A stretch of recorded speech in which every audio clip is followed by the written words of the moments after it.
पूजा kitchen में fruits काट रही थी, तभी पीछे से रवि की आवाज आई। अरे तुम तैयार नहीं हुई अभी तक? क्यों, कहीं फैशन शो हो रहा है क्या? तुम्हारा मॉडलिंग का भूत उतरा नहीं क्या अब तक? मॉडल तो नहीं बन पाई, कम से कम सपने देख के खुश तो हो ही सकती हूँ। तभी उनका बेटा गुड्डू भागता हुआ आया और जोर से अपनी माँ को गले लगा लिया। गुड्डू 10 साल का था और बहुत मोटा। पूजा हड़बड़ा गई और चाकू उसके हाथ से छूटकर नीचे गिर गया।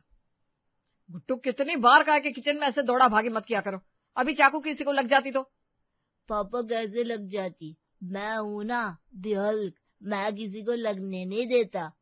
अच्छा मेरे प्यारे हल्क, ब्रश किया? नहीं मम्मी अभी तो। अरे ट्रेन का टाइम हो रहा है, चलना नहीं है क्या? मैं नहीं जा रही, आप जाओ। मम्मी पापा आप दोनों मुझे छोड़ के कहाँ जा रहे हो? अब मुझे क्या अकेले रहना पड़ेगा? मैं अकेले इतने बड़े घर को कैसे संभालूंगा? अरे चुप बे, ओवर एक्टिंग की दुकान, हम लोग कहीं नहीं जा रहे। तेरी बुआ दादी आ रही है, बस उन्हें लेने जाना है। ये सुनकर गुड्डू के चेहरे पर चमक आ गई। पापा मम्मी को रहने दो, मैं चलूंगा आपके साथ। अच्छा, तू चलेगा तो क्या स्कूल तेरा बाप जाएगा? हाँ, वैसे आप जाना चाहो तो जा सकते हो, मेरे बदले अटेंडेंस लगवा लेना और मेरा एग्जाम भी दे देना। बदमाश कहीं का। ये कहकर रवि मस्ती में गुड्डू को मारने के लिए आगे बढ़ा, पर गुड्डू तुरंत अपनी माँ के पीछे छुप गया। अरे अब इसके पीछे टाइम वेस्ट मत कीजिए ना, जाइए आप। अरे तुम चल लेती तो अच्छा लगता उन्हें। अच्छा तो उन्हें बहुत कुछ लगता है, पैसे, कपड़े, गहने, मिठाइयाँ, तो क्या सब दिला दे उन्हें? खुद तो एक नंबर की कंजूस है, जब भी आती है गिफ्ट के नाम पे सस्ती सस्ती चीजें लेकर आती है। पिछली बार एक साड़ी लाई थी मेरे लिए, एक बार बस पहना था और धोया तो सारा रंग निकल गया, इसीलिए तो मैंने नाम रखा है उनका सस्ती बुआ जी। ये कहकर पूजा और गुड्डू दोनों हंसने लगे। रवि के चेहरे पर भी हल्की सी मुस्कान आ गई। पूजा ऐसे तो मत बोला करो यार, तुम जानती हो ना मम्मी पापा के जाने के बाद एक वही बुजुर्ग बची है हमारे फैमिली में। हाँ मम्मी, बुआ दादी बहुत अच्छी है। हाँ, और इस हल के सामने तो कुछ मत बोला करो, इसके पेट में इतना कुछ भरा हुआ है कि कोई बात नहीं टिकती। पूजा ने प्यार से गुड्डू के सर पर हाथ फेरा और कहा, ऐसा कुछ नहीं है, ये मेरा बेटा है, कुछ नहीं बताएगा उनको, है ना गुड्डू? हाँ मम्मी। वैसे भी पता नहीं कितने दिन उन्हें झेलना पड़ेगा, कम से कम कुछ घंटे ही उनके बिना गुजार लेने दो। अरे लेकिन इसके पहले कि रवि आगे कुछ बोलता, उन्हें बाजू वाले घर से कुछ तेज आवाजें आने लगी। रवि और पूजा गवर्नमेंट क्वार्टर में रहते थे। वहां लाइन से कुछ घर बने हुए थे जो आपस में जुड़े थे। दो घरों के बीच में सिर्फ एक दीवार थी। लगता है इनका झगड़ा फिर शुरू हो गया। हर दिन का है इनका तो, हमसे झगड़ा करके हमसे रिश्ता खराब कर लिया, मोहल्ले में और भी लोगों से बनती नहीं है इनकी, घर में भी लड़ते रहते हैं। छोड़ो, हमें क्या करना है, चलो मैं निकलता हूँ और प्लीज उनके लिए कुछ अच्छा नाश्ता बना दो, तुम जानती हो ना ये फ्रूट्स नहीं खाएंगे वो। ये कहकर रवि वहां से निकल गया। हाँ, अब सब काम मैं ही करूं, बच्चा संभालूं, नाश्ता बनाऊं, इतना अच्छा फ्रूट सलाद बना रही थी पर नहीं, इनकी बुआ जी के लिए कुछ अलग बनाओ, हेल्दी खाना तो इन लोगों को खाना नहीं है। इन लोगों की वजह से मेरा वजन बढ़ जाता है, जरा देखो तो और कितना वेट लूज करना है मुझे। ये कहकर पूजा रैंप वॉक करने वाली स्टाइल में चलकर आईने के पास गई। आईने के सामने जाकर उसने अपनी कमर पर एक हाथ रखा और हिलने डुलने लगी। वैसे फिगर तो मेरा अब भी परफेक्ट है, चाहूं तो मैं अब भी मॉडल बन सकती हूँ। ये कहकर मुस्कुराती हुई वो वापस किचन में चली गई और पकौड़े बनाने की तैयारी करने लगी। कुछ देर बाद घर के दरवाजे की घंटी बजी और पूजा ने जाकर दरवाजा खोला। सामने रवि और बुआ जी खड़े थे। पूजा ने तुरंत बुआ जी के पैर छुए। कैसी हैं आप बुआ जी? मैं तो ठीक ही हूँ, मुझे क्या हो गया, वैसे आई नहीं तो स्टेशन लेने। बुआ जी वो असल में गुड्डू को स्कूल के लिए रेडी करना था ना, इसलिए नहीं आई, और मैं आ जाती तो आपके लिए नाश्ता कौन बनाता। सब घर के अंदर आ गए और बुआ जी लिविंग रूम में बैठ गई। अरे बहू, नाश्ता बनाने में कितना ही टाइम लगता है, वैसे तुम आजकल की लड़कियां तो हर चीज में टाइम लगाती हो, खाना बनाने में, नहाने में, तैयार होने में। बुआ जी आगे बोलने ही जा रही थी कि गुड्डू अंदर से भागता हुआ आया। बुआ दादी आप आ गई। अरे मेरा गोलू मोलू, आजा आजा मेरा प्यारा बेटा। हाय कितना पतला हो गया है, पिछली बार आई थी तब तो सेहत अच्छी थी इसकी, डाइटिंग का पूरा असर दिख रहा है घर में। बुआ जी को कैसे पता चला कि मैं सबसे डाइटिंग करवा रही हूँ? मैंने तो कॉल पे कभी बताया नहीं इनको। बुआ जी, आपको किसने बताया कि मैं घर में डाइटिंग करवा रही हूँ? पूजा के मुंह से ये सुनते ही बुआ जी के चेहरे का रंग उतर गया, वो हकलाने लगी। वो असल में मैंने बस तुक्का मार दिया था। मैंने रवि को देखा, पहले कितना तंदुरुस्त हुआ करता था, पर अब तो शरीर में सिर्फ हड्डी दिखाई देती है। अरे बुआ जी, ऐसा कुछ नहीं है।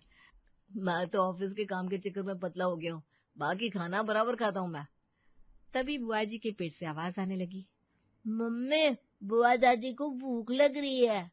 हाँ बेटा, उनके पेट की चूहों की आवाज मुझे भी आ गई। चलिए बुआ जी, आप नहा धो लीजिए, फिर मैं आपके लिए नाश्ता लगा देती हूँ। हाँ बुआ दादी, मम्मी ने आपके लिए पकौड़े बनाए हैं। ये सुनकर बुआ जी की आंखों में चमक आ गई। पूजा ने अपने बेटे को डांटते हुए कहा, पकोड़े सिर्फ उनके लिए है, तेरे लिए नहीं।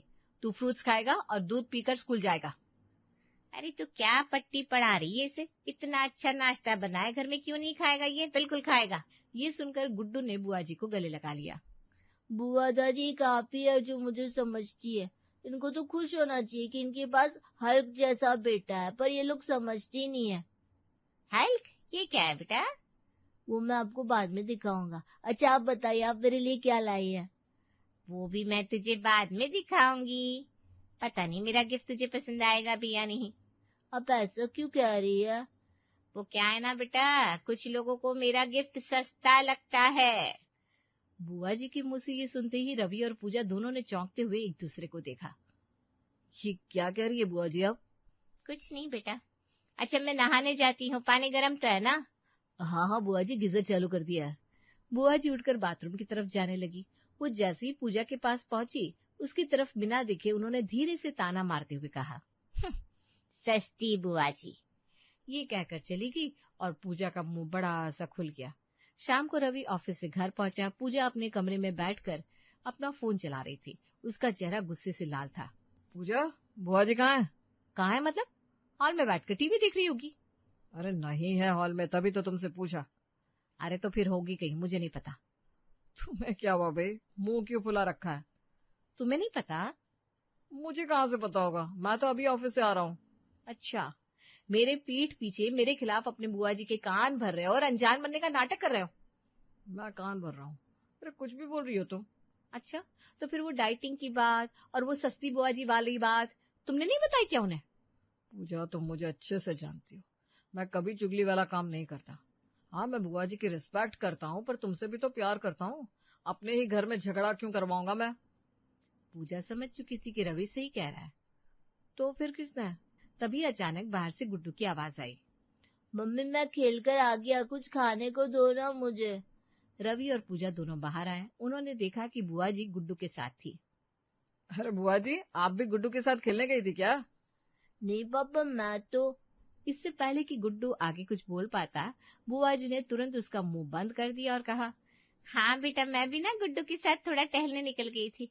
अब तेरी पत्नी की तरह दिन भर घर में घुसी तो नहीं रह सकती मैं, और वैसे भी बाहर टहलने से सेहत अच्छी रहती है, और वो क्या कहते हैं अंग्रेजी में, फिगर भी अच्छा रहता है। घर बैठे बैठे कोई मॉडल नहीं बन जाता। अब पूजा के सब्र का बांध टूट चुका था। अपने मॉडल बनने की बात आज तक उसने रवि और गुड्डू को छोड़कर कभी किसी के सामने नहीं कही थी। उसने बुआ जी से पूछने के लिए मुंह खोला ही था कि बुआ जी ने उसे टोक दिया, क्यों पूजा, अब शाम की चाय भी नहीं पिलाएगी क्या, या फिर बाजू वाले घर में जाके पी लूं? ये सुनकर रवि और पूजा बड़ी बड़ी आंखों से बुआ जी को देखने लगे। बुआ जी जानती थी कि बाजू वाले घर से रवि और पूजा का झगड़ा है और उनकी बात नहीं होती। उन दोनों के चेहरे के एक्सप्रेशंस देखकर बुआ जी जोर जोर से हंसने लगी। अरे मजाक कर रही हूँ। मेरी मत मारी गई है जो मैं उस घर में जाकर चाय पीऊंगी जहाँ दिन रात महाभारत चलती रहती है। मैं तो उस घर का पानी भी ना पीऊं। बुआ जी की हंसी देखकर रवि और पूजा भी जबरदस्ती हंसने लगे। रात को रवि और पूजा अपने कमरे में बैठे हुए थे। तुम्हें क्या लगता है, कौन बुआ जी को सारी खबर पहुंचा रहा है? अरे मुझे क्या पता यार, और कोई बता रहा है तो बताने दो, हमें क्या करना है? कौन सा वो हमें अपना जायदाद देने वाली है? कुछ दिन के लिए आती है, हमारा काम है उनकी रिस्पेक्ट करना और उन्हें प्यार देना। हाँ, तुम्हें क्यों फर्क पड़ेगा? तुम तो उनके लिए भगवान राम हो ना, और मैं सुपर्णखा। उनके मन में तो बस मेरे लिए जहर भरा है। तुम ना कुछ ज्यादा ही सोच रही हो। बुआ जी सुबह बाजू वाले घर में जाने की बात कर रही थी, कहीं वो लोग तो नहीं बताते होंगे? अरे पागल हो गई हो क्या, उन्हें हमारी बातें कहाँ से सुनाई देंगी? अरे वो जब झगड़ा करते हैं तो उनकी पूरी आवाज यहाँ तक आती है ना, और अगर दीवार पर कान लगाए ना तो सब कुछ सुनाई देता है। मैंने खुद सुना है। अरे नहीं यार, बुआ जी खुद उन लोगों को पसंद नहीं करती, वो उनसे कभी बात नहीं करेंगे। तो फिर ये काम पक्का गुड्डू का है। तुमने सुबह से ही कहा था उसके पेट में कोई बात नहीं पचती। वैसे भी मैंने उसे कभी कभी फोन पर बुआ जी से बात करते सुना है, उसी ने सब बताया होगा। अरे कैसी माँ हो यार, अपने सगे बेटे पर शक कर रही हो। तुम्हारे खानदान का भी तो खून है ना उसके अंदर। ये कहकर पूजा ने चादर खींची और गुस्से में मुंह फुलाकर सो गई। दिन बीतने लगे। अब बुआ जी को रवि और पूजा के घर में रहते 1 महीना हो चुका था। सुबह का समय था। पूजा किचन में खड़ी होकर नाश्ता बना रही थी। तवे पर उसने एक चीला चढ़ा रखा था। उसके बाल बिखरे हुए थे और वो चेहरे से थकी लग रही थी। हे भगवान, ये क्या दिन देखने पड़ रहा है। पहले फ्रूट्स और स्प्राउट्स का नाश्ता बनाती थी। 5 मिनट लगता था नाश्ता तैयार करने में, टाइम भी बचता था और हेल्दी नाश्ता भी मिल जाता था। अब तो सुबह दोपहर शाम तीनों टाइम नई नई डिश बनानी पड़ती है, वो भी पूरी अनहेल्दी। सब मोटे हो रहे हैं, पर बुआ जी की दिन रात सेवा कर करके मैं पूरी पतली हो चुकी हूँ। एक बार देखो जरा। ये कहकर पूजा फिर से रैंप वॉक के स्टाइल में चलती हुई अपने कमरे की तरफ जाने लगी। बुआ जी उस वक्त नहा रही थी। पूजा अपने कमरे में आईने के पास खड़ी हुई और हिल डुल कर खुद को देखने लगी। रवि भी कमरे में खड़ा होकर ऑफिस के लिए तैयार हो रहा था। पूरे फिगर का कचरा हो गया। इतनी पतली हो गई हूँ कि पूरी हड्डी लगने लगी हूँ। ये बुआ जी कब जाएंगी? अब उन्हें भगा तो नहीं सकते ना हम। और तुम कुछ भी मत सोचो, कोई ज्यादा पतली वतली नहीं हुई हो। देखो तो कितनी प्यारी लग रही हो। पूजा ने गुस्से से रवि को देखा, तभी अचानक बुआ जी की चिल्लाने की आवाज आई। हे भगवान, जला डाला रे, पूरा जला डाला। बुआ जी की आवाज सुनकर रवि और पूजा दोनों बाहर भागे। किचन में जाकर उन्होंने देखा कि तवे पर चीला पूरा जल चुका था और उसमें से धुआं निकल रहा था। पूजा भाग कर गई और उसने तुरंत गैस बंद किया। एक काम तुझसे सही नहीं होता बहू, ठीक से नाश्ता तक नहीं बना सकती। पूजा कई दिनों से बुआ जी को झेल रही थी और उनके ताने सुन सुनकर थक चुकी थी। अब वो और चुप नहीं रह सकती थी। उसने गुस्से में कहा, एक चीला ही तो जलाए बुआ जी, उसके लिए इतना क्यों भड़क रही है आप? और दिन रात तो काम कर रही हूँ, आपकी सेवा कर रही हूँ, फिर भी आपको कुछ न कुछ कमी पड़ जाता है। अरे पूजा, ये क्या कह रही हो? हाय हाय, कैसे बात कर रही है। कौन सा बहुत काम करवाती हूँ मैं तुझसे? अरे बूढ़ों की सेवा करने से पुण्य मिलता है। अरे मुझे नहीं चाहिए कोई पुण्य। तुझे तो मिलेगा भी नहीं। जो अपने घर के बुजुर्गों के पीठ पीछे बुराई करे, अपने परिवार से डाइटिंग करवाए और उनका ख्याल रखना छोड़कर सिर्फ सजने संवरने पर ध्यान दे, उनको वैसे भी पुण्य नहीं मिलता। बुआ जी शांत हो जाइए प्लीज। ये क्या बकवास कर रही हैं आप? मैंने कब बुराई की आपकी? अरे सब पता है मुझे, क्या क्या कहती है तू मेरे बारे में। बहू, दीवारों के भी कान होते हैं। ये कहकर बुआ जी वहां से गुस्से में जाने लगी। बस रवि, बहुत हुआ, और नहीं रहना मुझे यहाँ। मैं तुझे अपना बेटा समझकर, इस घर को अपना घर समझकर कुछ दिन के लिए रहने आ जाती हूँ, पर तेरी पत्नी ऐसा अपमान करेगी मेरा तो मैं नहीं रुकने वाली यहाँ। रवि बुआ जी के पीछे पीछे जाने लगा। अरे बुआ जी, आप गुस्सा मत करिए प्लीज। आप तो पूजा को जानती है ना, थोड़ा गर्म दिमाग है उसका। आप उसकी बात को इग्नोर करिए। ये आपका ही घर है, आप आराम से रहिए और जब आपका मन हो तभी जाइएगा। अब बुआ जी जाकर सोफे पर बैठ चुकी थी। नहीं बेटा, वैसे भी बहुत दिन हो चुके हैं, अब मुझे चले जाना चाहिए। तभी गुड्डू वहां पर आया। वो भी स्कूल जाने के लिए तैयार हो चुका था। उसने बुआ जी का हाथ पकड़ा और कहा, हाँ बुआ दादी, रुक जाइए ना प्लीज। आप चली जाएंगी तो मुझे रोज रात को कहानी कौन सुनाएगा? गुड्डू की बात सुनकर बुआ जी हल्का सा मुस्कुराई। ठीक है, अब तुम लोग इतना कह रहे हो तो रुक जाती हूँ।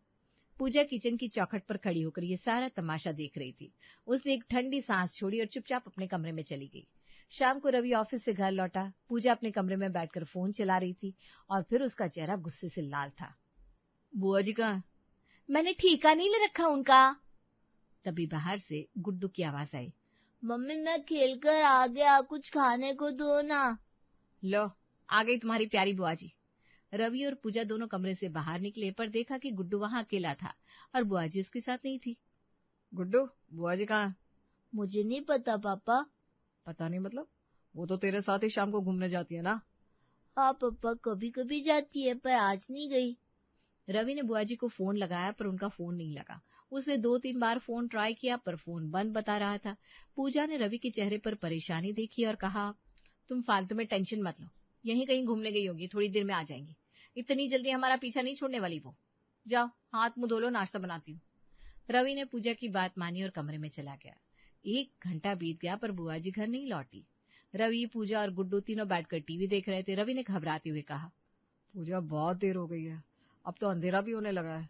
इतनी देर तक तो कभी बाहर नहीं रही वो। अब पूजा का मन भी थोड़ा घबराने लगा था। फिर से फोन ट्राई करो ना उनका। रवि ने फिर कॉल ट्राई किया, पर उनका फोन नहीं लगा। कहीं वो वापस तो नहीं चली गई आज सुबह के झगड़े की वजह से?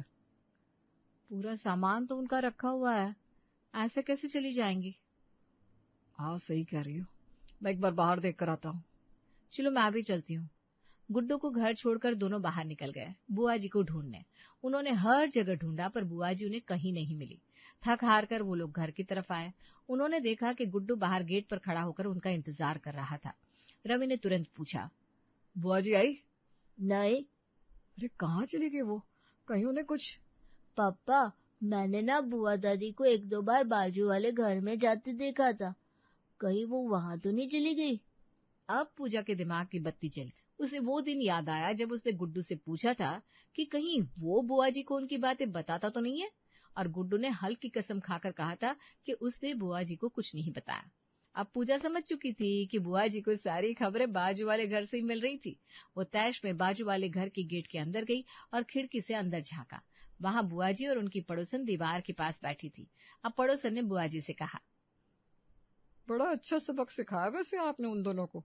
पता नहीं कहाँ कहाँ भटक रहे होंगे आपको ढूंढने के लिए। ये तो कुछ नहीं है, अभी देखो मैं आगे आगे और क्या क्या करती हूँ। वो तो भला हो तुम्हारा कि तुम मुझे फोन पर सारी खबरें देती रहती हो, वरना मुझे तो पता ही नहीं चल पाता कि ये लोग पीठ पीछे मेरी कितनी बुराई करते हैं। ये कहकर बुआ जी ने दीवार से अपना कान टिकाया और कहा, वैसे कुछ आवाज नहीं आ रही, अभी तक घर नहीं आए क्या वो लोग? तभी पूजा ने धक्का देकर दरवाजा खोला। उसके साथ रवि भी था। दोनों ने साथ में कहा, लो आ गए बुआ जी। लो आ गए बुआ जी।